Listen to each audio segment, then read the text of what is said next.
السلام علیکم دوستوں، میرا نام ہے اسامہ علی عباسی اور ریئل انفو میں آپ سب کا خوش آمدید۔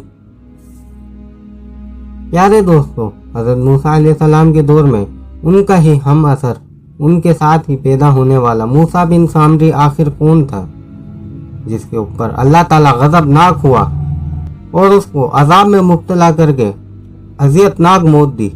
سامری آخر کون تھا جس کے لیے اللہ تعالیٰ نے حضرت جبریل علیہ السلام کو زمین پر بھیجا اور موسیٰ بن سامری نے حضرت جبریل علیہ السلام کی گود میں پرورش پائی؟ پھر اس سے ایسا کون سا گناہ سرزد ہوا جس کی وجہ سے اللہ تعالیٰ نے اس پر دنیا کا بھیانک ترین عذاب مسلط کیا اور اس کو پوری دنیا کے لیے عبرت کا نشان بنا دیا؟ آخر دونوں موسیٰ میں ایسا کون سا فرق تھا جس کی وجہ سے ایک کو اتنی بڑی سرداری ملی اور ایک کو قیامت تک کا خوفناک عذاب ملا؟ ان تمام سوالوں کے جواب ہم آج اس ویڈیو میں آپ کے سامنے پیش کریں گے۔ تو چلیے موضوع کا آغاز کرتے ہیں۔ پیارے دوستو، حضرت موسیٰ علیہ السلام کی جب پیدائش ہوئی تو اس وقت فرعون بنی اسرائیل کے بچوں کا قتل عام کروا رہا تھا۔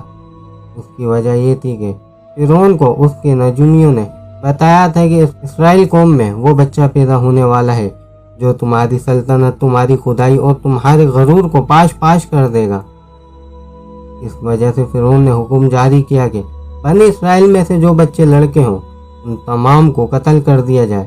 اس کا ذکر قرآن کریم میں بھی ملتا ہے جس میں اللہ تعالیٰ بنی اسرائیل کو مخاطب کر کے کہتا ہے کہ وہ وقت یاد کرو جب فرعون تمہارے بیٹوں کو تو قتل کر دیتا تھا اور تمہاری بیٹیوں کو زندہ چھوڑ دیتا تھا اور وہ بڑا ہی ظالم تھا۔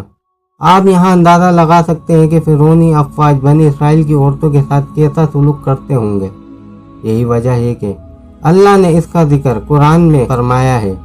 ہم سب نے یہ واقعہ پڑھا ہوا ہے اور ہم جانتے ہیں کہ کیسے حضرت موسیٰ علیہ السلام کی پیدائش کے بعد ان کی والدہ نے ان کو ایک ٹوکری میں رکھ کر ان کو دریا نیل کے سپرد کر دیا جو فرعون کے محل میں جا پہنچی۔ پھر فرعون کی بیوی حضرت آسیہ علیہ السلام نے انہیں گود لیا اور بے اولاد ہونے کی وجہ سے ان کی خواہش کو دیکھتے ہوئے فرعون نے انہیں قتل نہیں کیا، اور یوں جس بچے کو قتل کرنے کی ساری کوششیں کی جا رہی تھی وہی بچہ فرعون کے محل اور اس کی بیوی کی گود میں پرورش پا رہا تھا۔ پیارے دوستو، جب حضرت موسیٰ علیہ السلام کی پیدائش ہوئی تو اس وقت بنی اسرائیل میں ایک واقعہ رونما ہوا۔ بنی اسرائیل میں ایک اور موسیٰ کی پیدائش ہوئی، لیکن یہ موسیٰ کسی عام سے گھر میں پیدا نہیں ہوا تھا، بلکہ یہ بنی اسرائیل کی ایک بدکار عورت تھی۔ بدکار ہونے کے باوجود آخر وہ ماں تھی، اس لیے وہ اپنے بچوں کو قتل ہوتے نہیں دیکھنا چاہتی تھی۔ جب رات کے اندھیرے میں موسیٰ سامری پیدا ہوا تو اس کی ماں اس کی محبت میں مجبور ہو کر راتوں ہی رات اس کو ایک پہاڑ کی غار میں چھپا دیتی ہے اور اس کی ماں کو اگلے دن کسی جرم میں قتل کر دیا جاتا ہے۔ اس کی وجہ سے وہ دوبارہ واپس نہیں آ سکی اور وہ چھوٹا سا بچہ غار میں تنہا اکیلا تھا جس کی پرورش اور خیال رکھنے والا کوئی بھی نہیں تھا۔